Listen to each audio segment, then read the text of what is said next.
I was 7. I didn't know what PTSD was or what bipolar meant, but I knew my dad was sick. I remember the episodes of not knowing who we were or where he was. I remember the seizures. I remember caring for him while my mom was at work. I remember him doing his best through it all. I remember going to church.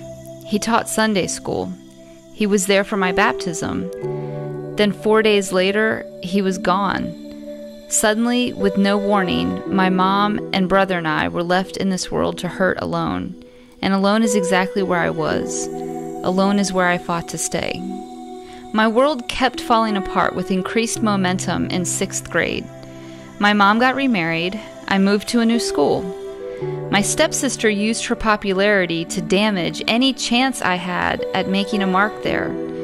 And worst of all, it came out that my father's death was an intentional choice of his own. I felt out of control.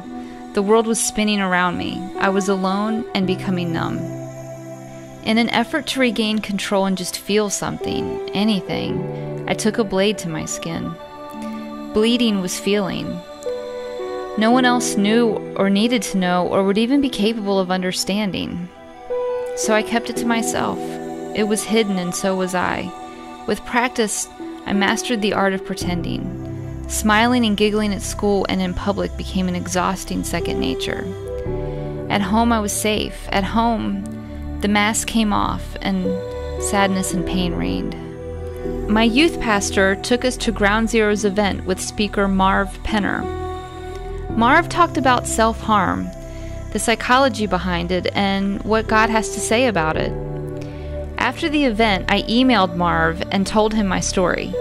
I was shocked to receive a response from him within just a couple of hours. He cared. He really cared.